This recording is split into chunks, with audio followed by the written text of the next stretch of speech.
Bonjour, bienvenue à notre petite capsule de révision. Ophélie, Alicia et moi-même, Laurie, avons concocté une petite vidéo pour faire avec vous un survol des fonctions logarithmes pour s'assurer que la matière est pas trop loin dans votre tête. Donc, nous pouvons commencer par une simple définition d'un logarithme. On peut associer un logarithme à un exposant qu'on doit donner à un nombre pour obtenir la réponse recherchée. On peut se poser la question, quel exposant faut-il attribuer à la base A pour obtenir le nombre m? La réponse qu'on obtient correspond au logarithme. Par contre, pour arriver à trouver notre valeur recherchée, on doit passer parfois par la fonction exponentielle. Notre vidéo est uniquement consacrée à la fonction logarithme. Alors, pour plus d'informations sur les exponentielles, vous pouvez aller voir la vidéo mise à votre disposition par d'autres aidants. Lorsque la base du logarithme est de 10, on ne l'écrit pas. Alors, on fait comme dans l'exemple suivant.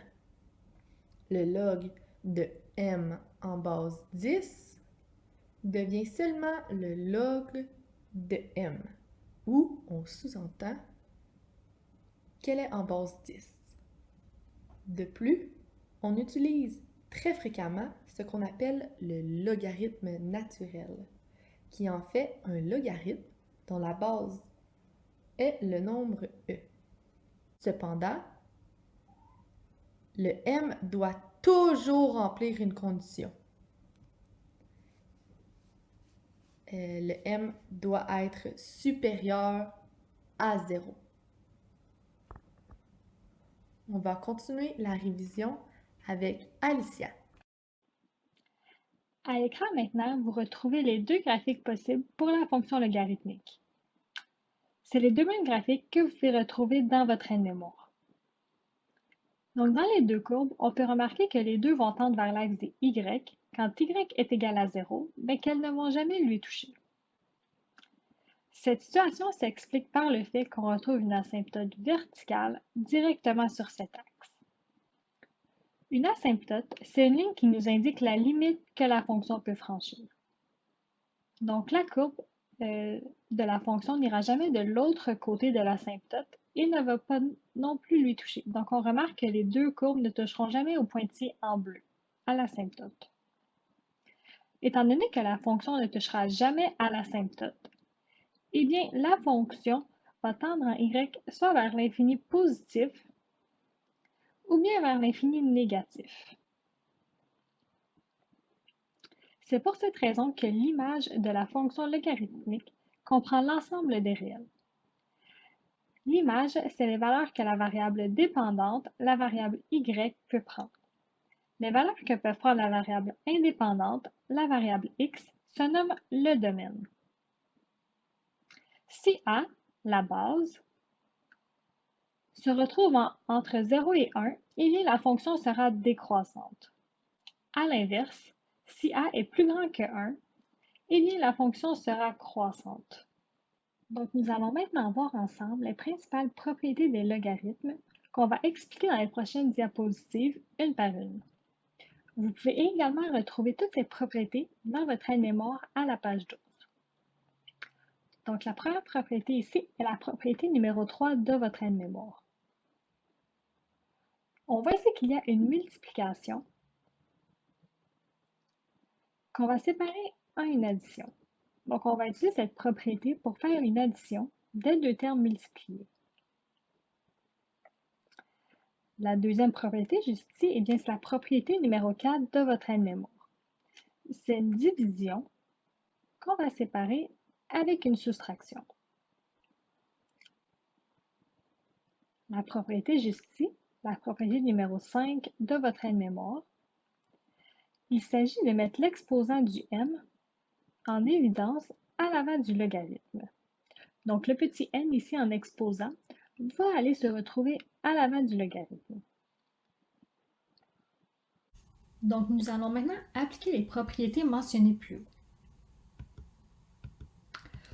Donc, lorsqu'on remarque qu'on a deux termes multipliés ensemble dans le logarithme, le 5 et le y, eh bien, on peut les séparer par une addition tout en gardant la même base qui est de 6. Ce qui va nous donner log 5 en base 6 plus log y en base 6. Donc, c'est bien important que la base reste de 6. On peut également procéder en sens inverse.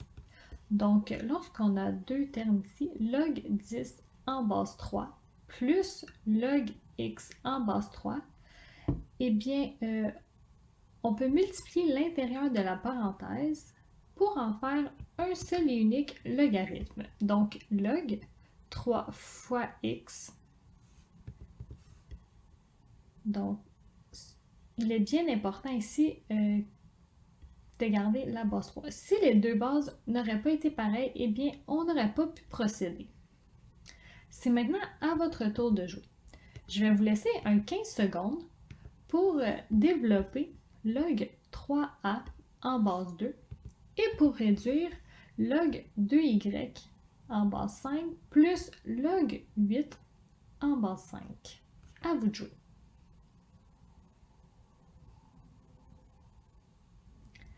Donc, si vous n'avez pas eu le temps de compléter l'exercice, vous pouvez passer sur pause avant d'entendre la solution que je vais expliquer à l'instant. Donc, pour développer log 3a en base 2, eh bien, on va les séparer par une addition tout en gardant la même base. Ce qui va nous donner log 3 en base 2 plus log a en base 2. Pour réduire maintenant, on voit que les deux possèdent la même base, 5, donc on peut appliquer la propriété. Si ça n'aurait pas été le cas, on n'aurait pas pu appliquer. Donc on va multiplier les deux parenthèses ensemble, ce qui va nous donner log 16y en base de 5. On va multiplier le 2 et le 8, ce qui va nous donner 16 et le y. Nous allons maintenant passer avec Ophélie pour mettre en pratique les autres propriétés apprises. Propriété, le principe est le même que la précédente, mais avec une division qui se transforme en soustraction. Encore une fois, les bases doivent être les mêmes car si celles-ci ne sont pas identiques, la propriété n'est pas applicable. Si nous développons un log de a sur 2 en base 7, nous pouvons séparer le a et le 2 en soustraction tout en inscrivant la base pour les deux logarithmes. Si nous tentons de la réduire, on fait bien attention de vérifier à ce que les bases soient identiques et que c'est une soustraction qui les sépare. Bien évidemment, si c'est une addition, la propriété n'est pas applicable. Une fois que cette étape est complétée, nous pouvons ramener les deux logs en une seule équation logarithmique en créant une fraction avec l'intérieur des parenthèses. Remarquez que le premier terme, soit le x à la 3, est au numérateur et que le deuxième terme, soit le y, est au dénominateur. C'est maintenant à votre tour de mettre en pratique cette propriété. Je vous laisse 10 secondes pour tenter de développer et réduire les deux fonctions logarithmiques. Nous les reverrons ensemble par la suite. Si vous n'avez pas eu le temps de compléter l'exercice, vous pouvez maintenant peser sur pause pour le compléter avant d'entendre la solution. Pour le premier exemple, le log est évidemment séparé en deux. Le numérateur fait partie du premier terme alors que le dénominateur fait partie du deuxième terme. La base est aussi retranscrite de chaque côté. Pour ce qui est du deuxième exemple, vous pouvez voir que les bases ne sont pas inscrites. En effet, cela signifie que le logarithme est en base 10. Comme nous l'avons mentionné précédemment, lorsque la base est de 10, nous omettons de l'inscrire. Puisque les deux bases sont absentes, nous pouvons en conclure que les bases sont identiques et puisque nous retrouvons une soustraction entre les deux termes, nous pouvons appliquer la propriété, ce qui donne l'équation suivante. Encore une fois, le terme de gauche se retrouve au numérateur et le terme de droite se retrouve au dénominateur. Donc passons à une autre propriété. Celle-ci s'applique lorsque le m possède un exposant tel qu'on le voit dans l'équation. On peut le déplacer à l'avant de la fonction et il en devient un coefficient. Par exemple, si on veut développer cette équation, l'exposant à la 3 vient multiplier le logarithme, ce qui donne cette équation-ci. À l'inverse, si on a un coefficient à l'avant du log, on peut l'amener à la position des exposants. Il est toutefois rare que vous allez utiliser cette propriété de cette façon. Une fois de plus, on vous laisse quelques secondes pour essayer les exercices suivants.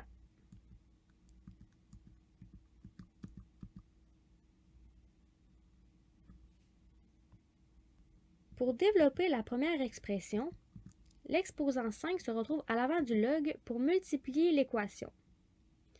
Puisqu'en mathématiques, les fois sont omis, on se retrouve avec cette équation-ci. Pour réduire la deuxième expression, le coefficient de 6 devient tout simplement l'exposant du y. On remarque ici l'utilisation du ln, un logarithme naturel qui est équivalent au log en base E. C'est maintenant Laurie qui va continuer la révision avec vous. Pour trouver la valeur d'un logarithme à l'aide de la calculatrice, on fait tel que l'équation ci-dessous. Le log du m est divisé par le log du a. Donc ici, on retrouve le log du m divisé par le log du a. Remarquez que les bases ne sont pas indiquées, car on prend en compte qu'elle est de 10. On ne l'indique pas non plus lorsqu'on fait le calcul sur la calculatrice. Essayez de faire sur la calculatrice le log de 9 en base 3. Vous devriez arriver à une réponse de 2. Je vous laisse quelques instants pour essayer.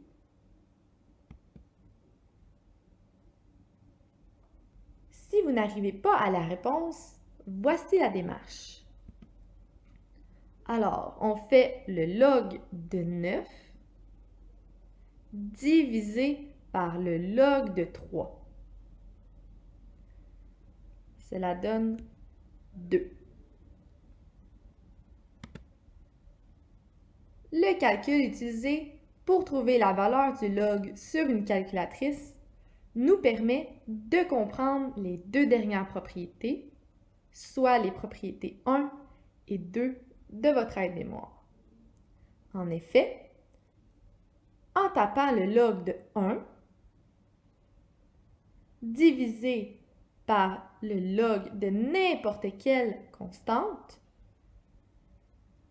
ça donnera toujours 0. De même que lorsqu'on divise le log d'une constante par le log de la même constante. Alors ici, de part et d'autre de la division, on a le même log avec la même constante. Ce calcul donnera toujours 1. Vous pouvez l'essayer par vous-même sur votre calculatrice. Donc, il est également possible de combiner plusieurs propriétés ensemble. En exemple, nous allons évaluer log racine carrée de 3 sur 81 en base 9. Donc, nous allons commencer à utiliser la propriété numéro 4 qui consiste à séparer la division par une soustraction, ce qui va nous donner log racine carrée de 3 en base 9 moins log de 81 en base 9. Donc, il est bien important de remarquer qu'on a gardé la base 9 pour les deux. Donc, ensuite, on peut simplifier ça ici. Donc, le racine carrée de 3, on peut venir le mettre en exposant juste ici, ce qui va nous donner log 3 à la 1/2 en base 9. Et le terme juste ici va rester le même. Donc, pour simplifier ça ici, eh bien, on va utiliser la propriété numéro 5 des logarithmes qu'on a vu plus tôt, qui consiste à mettre l'exposant à l'avant, ce qui va nous donner 1/2 log 3 en base 9 moins log 81 en base 9.